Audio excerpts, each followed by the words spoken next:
મનોવિજ્ઞાનના શિક્ષક તરીકે ફરજ બજાવું છું। આજે હું તમને ધોરણ 11 ની અંદર મનોવિજ્ઞાન પ્રકરણ 2 અભ્યાસ પદ્ધતિઓ વિશેની વાત કરવાની છું। હવે આપણે અગાઉના વિડિયોની અંદર નિરીક્ષણ પદ્ધતિ, સમકાલીન, દીર્ઘકાલીન અને વ્યક્તિ ઇતિહાસ પદ્ધતિ ભણી તેનો અભ્યાસ કર્યો। આજે આપણે પ્રયોગ પદ્ધતિ વિશે વાત કરવાની છે। હવે પ્રયોગ પદ્ધતિ એ મનોવિજ્ઞાનનો ભાગ છે। શા માટે? કારણ કે મનોવિજ્ઞાનને વિજ્ઞાન તરીકેનો દરજ્જો એ આ પ્રયોગો કરવાથી જ મળ્યો છે। અને આપણે અગાઉના પ્રકરણની અંદર જોયું કે 1879 ના સાલમાં વિલિયમ વુન્ટે સૌપ્રથમ પ્રયોગશાળા બનાવીને મનોવિજ્ઞાનની અંદર આ વિજ્ઞાન સ્થાપિત કર્યું છે। મનોવિજ્ઞાનની અંદર આ પ્રયોગોની શરૂઆત કરી છે। હવે એ જ પ્રયોગ પદ્ધતિ છે એ આપણા આ વિષયની અંદર કેવી રીતના ઉપયોગમાં લેવામાં આવે છે તેની આજે આપણે ચર્ચા કરવાની છે। સૌપ્રથમ તો પ્રયોગ પદ્ધતિ એટલે નિયંત્રિત પરિસ્થિતિમાં કરવામાં આવતું નિરીક્ષણ।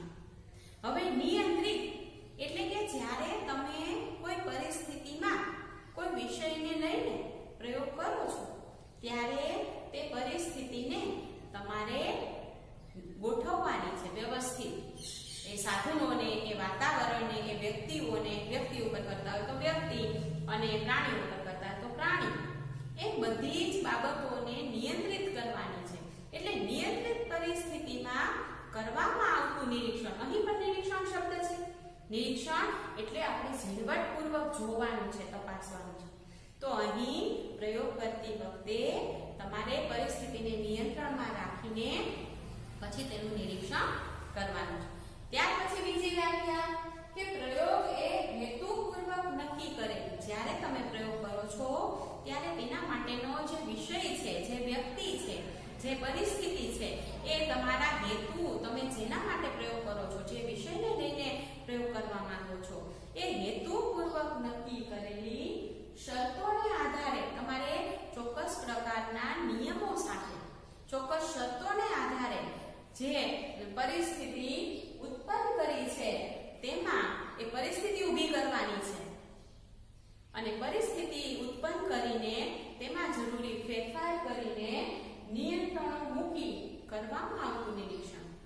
અને બીજી વ્યાખ્યા છે કે અહીં તમારે પરિસ્થિતિ ઊભી કરવાની છે, એ પરિસ્થિતિ ઉપર નિયંત્રણ રાખવાનું છે અને એ પરિસ્થિતિમાં જરૂર મુજબ ફેરફારો કરવાના છે અને પછી તમારે નિરીક્ષણ કરવાનું છે। કોણે કહ્યું છે?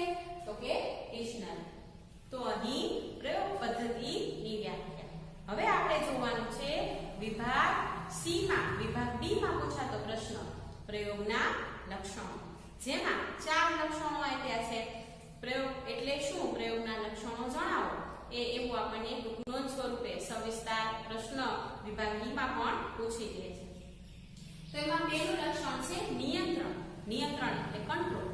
હવે જ્યારે તમે પ્રયોગ કરી રહ્યા છો ત્યારે એ પ્રયોગ કરતી વખતે તમારે પ્રયોગ પરિસ્થિતિને નિયંત્રણમાં રાખવાની છે। હવે દાખલા તરીકે કોઈ એક વ્યક્તિ ઉપર ઊંઘની ગોળીની અસર શું થાય છે? હવે એક ઉદાહરણ તરીકે આપણે કોઈ વ્યક્તિના વર્તન ઉપર અથવા એ વ્યક્તિ ઉપર ઊંઘની ગોળીની અસર કેવી થાય છે એવું આપણે તપાસવું છે, આપણા પ્રયોગનો વિષય છે।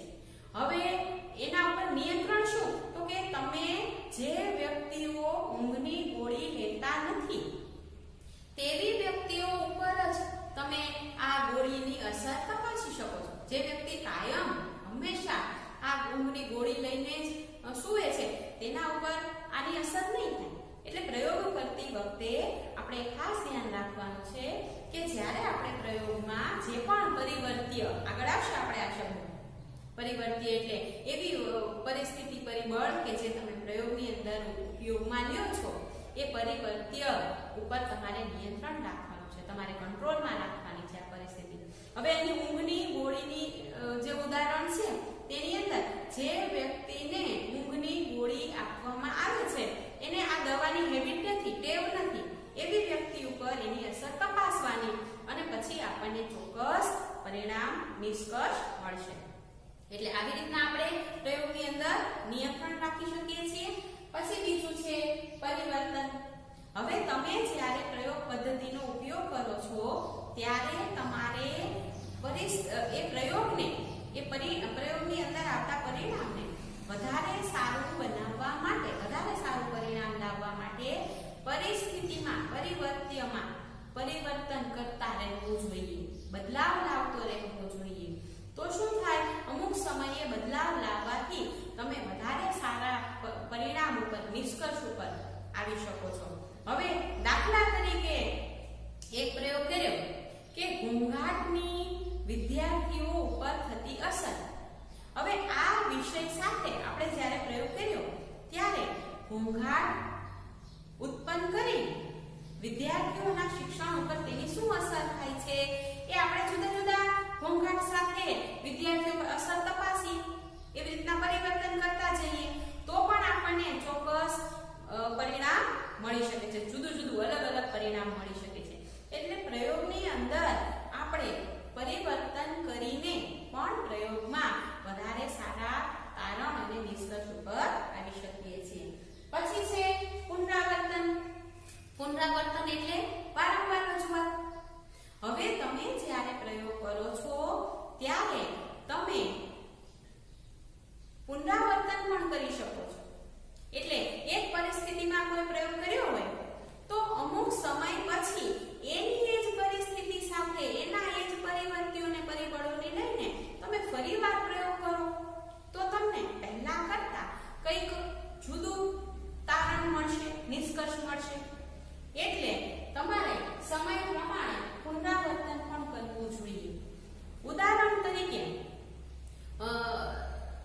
પહેલાના સમયમાં પુરુષો કરતા સ્ત્રીઓ એ વધારે સૂચનવશ હતી. સૂચનવશ મતલબ એ પુરુષોની અથવા બીજી વ્યક્તિઓની સૂચનાઓનું બરાબર પાલન કરતી હતી.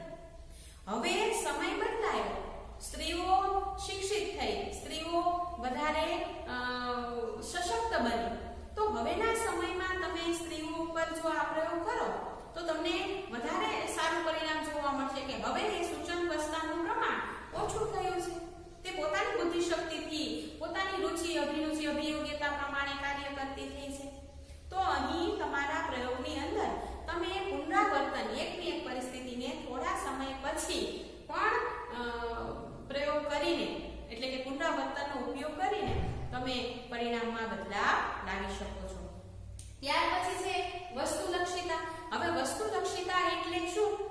તો કે પ્રયોગ કરતા એટલે જે પ્રયોગ કરે છે તે પ્રયોગ કરતી વખતે પોતાના પરિણામની અંદર અથવા પોતે જ્યારે પ્રયોગ કરે છે ત્યારે તેના પૂર્વગ્રહ, માન્યતા કે મનોવલણો ન હોવા જોઈએ.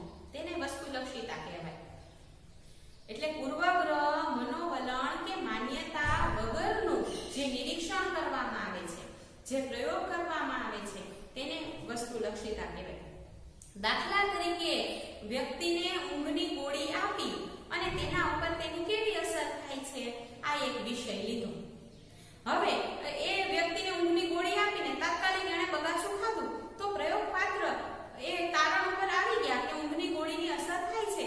તો આ ખોટું તારણ છે, કારણ કે એ તો એનો મનોવલણ છે. એ વ્યક્તિ પોતે ઊંઘની ગોળીની અસર હજી એને થઈ નથી.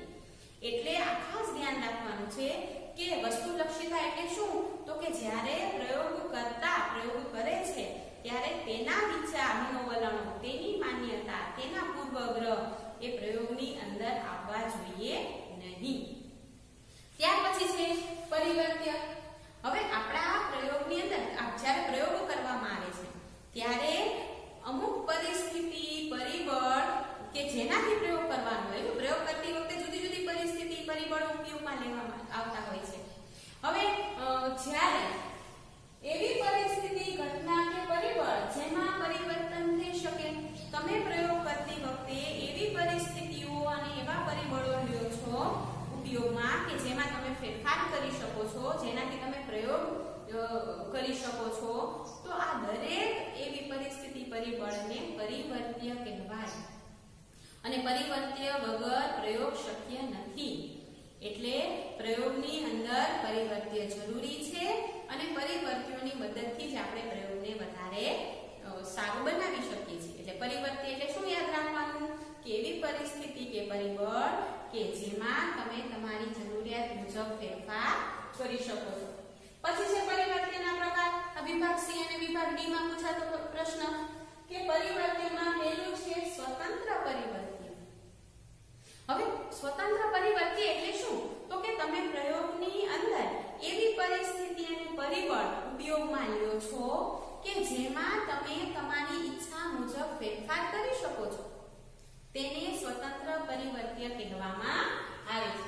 જો જેની અસર તપાસવાની હોય અને જેમાં જરૂર મુજબ ફેરફાર કરી શકાય તેને સ્વતંત્ર પરિવર્ત્ય કહેવાય. દાખલા તરીકે આલ્કોહોલ. હવે એક વ્યક્તિ ઉપર આલ્કોહોલની અસર તપાસવી છે. આ એક આપણો પ્રયોગનો વિષય છે. હવે એ વ્યક્તિ ઉપર આલ્કોહોલની અસર કેટલી થાય છે એ આપણે જાણવું હોય તો એને જુદી જુદી માત્રામાં આલ્કોહોલ આપ્યો અને પછી એ વ્યક્તિ ઉપર એની કેટલી અસર થઈ એ તમે માપ્યું. હવે તમે જુદી જુદી માત્રામાં ફેરફાર કરીને જે આલ્કોહોલ આપ્યો એ તમારું સ્વતંત્ર પરિવર્ત્ય છે. જો પ્રયોગ કરતી વખતે એવું કોઈ પરિબળ એવી કોઈ વસ્તુ તમે ઉપયોગમાં લ્યો છો કે જેમાં તમે ઈચ્છો એ મુજબ ફેરફાર કરી શકો એની માત્રામાં, એની હાજર ગેરહાજર રાખીને, તો તમારા પરિણામમાં પણ એનાથી ઘણો બધો ફેર પડશે. તો આપણે એટલું યાદ રાખવાનું કે સ્વતંત્ર પરિવર્ત્ય એટલે પ્રયોગની અંદર ઉપયોગમાં લેવામાં આવતું એવું પરિબળ કે જેમાં ફેરફાર કરી શકાય અને જેને ઉપયોગમાં લેવાનું હોય, જેની ઉપર અસર તપાસવાની હોય તે પરિબળને સ્વતંત્ર પરિવર્ત્ય કહેવાય. પછી બીજું છે આધારિત પરિવર્ત્ય.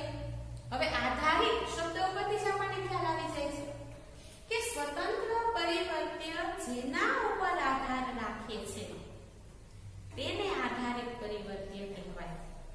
દાખલા તરીકે તમારે આલ્કોહોલની અસર તપાસવાની છે અને એ વ્યક્તિ અથવા એની સ્મૃતિ શક્તિ ઉપર અસર તપાસવાની હોય તો અહીં પ્રયોગની અંદર આધારિત પરિવર્ત્ય કયું? તો કે એ વ્યક્તિ અથવા એની સ્મૃતિ શક્તિ જેની તમારે અસર તપાસવાની હોય તે. એટલે આધારિત પરિવર્ત્ય કોને કહેવાય? તો કે સ્વતંત્ર પરિવર્ત્યની અસર જેના ઉપર તપાસવાની છે તેને આધારિત પરિવર્ત્ય કહેવાય. હવે ઉદાહરણ તરીકે સ્મૃતિ શક્તિ, આલ્કોહોલની સ્મૃતિ શક્તિ ઉપર અસર આવો એક વિષય છે અને એ વિષય ઉપર આપણે પ્રયોગ કરીએ છીએ. હવે જ્યારે એ વ્યક્તિને આલ્કોહોલ આપ્યો અને તેની સ્મૃતિ શક્તિમાં ફેરફાર થયો કે નહીં એ અસર આપણે તપાસવાની છે. તો આધારિત પરિવર્ત્ય કયું થયું? તો કે સ્મૃતિ શક્તિ. હવે જો એક વાત યાદ રાખવાની કે આધારિત પરિવર્ત્યમાં ક્યારે ફેરફાર ન થાય. આપણે સ્વતંત્ર પરિવર્ત્ય જોયું તેમાં તમારે ફેરફાર થાય એને હાજર ગેરહાજર એની માત્રામાં ફેરફાર કરીને, પણ આધારિત પરિવર્ત્યમાં ક્યારેય ફેરફાર ન કરી શકાય. હવે પ્રયોગની અંદર આપણે વ્યક્તિ લેતા હોય, એની સ્મૃતિ શક્તિ ઉપયોગમાં લેતા હોય તો આમાં સ્મૃતિમાં કઈ ફેરફાર ન થાય. એ તો એની વધઘટ આપવામાં આવે તો એમાં ફેરફાર જોઈ શકાય, પણ એની સ્મૃતિ શક્તિ તો જેટલી છે એટલી જ તમે નોંધી શકો છો. એટલે સ્મૃતિ શક્તિમાં ફેરફાર ન કરી શકાય. પછી છે નિયંત્રિત પરિવર્ત્ય. હવે તમારા પ્રયોગની અંદર સ્વતંત્ર પરિવર્ત્ય પણ છે જેમાં તમે ફેરફાર કરી શકો છો. આધારિત પરિવર્ત્ય પણ છે કે જેની અસર તમે તપાસવાની છે, પણ બીજા એવા કેટલાક પરિબળો પણ છે કે જેને તમારે નિયંત્રણમાં રાખવાના છે. એવી પરિસ્થિતિ અને પરિબળ પણ તમારા પ્રયોગની અંદર હાજર છે કે જેમાં તમે જો નિયંત્રણ નહીં રાખો તો તમારે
તે બધું જ નિયંત્રિત કરી શકે.